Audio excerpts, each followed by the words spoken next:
Hello అండి అందరికీ. మీకు ఈ విషయం తెలుసా?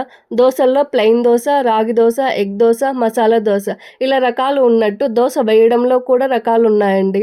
వీటిలో ఫస్ట్‌ది డాడ్స్ లిటిల్ ప్రిన్సెస్ దోస.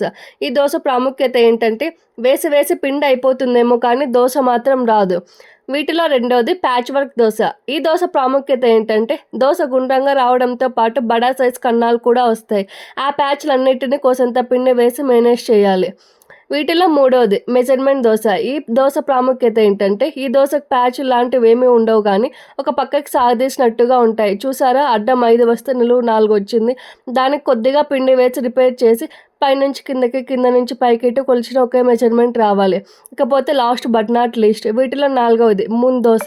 కుడివైపు తిప్పినా, ఎడమ వైపు తిప్పినా, గిన్నెతో తిప్పినా, గరిటెతో తిప్పినా, స్లోగా తిప్పినా, సర్రుమని తిప్పినా పెనం మీద మూన్ షేప్ అలా పడిపోద్ది. నేను వేసినప్పుడు అలా రాలేదులేండి. ఈ నాలుగింటిలో మీరు ఏ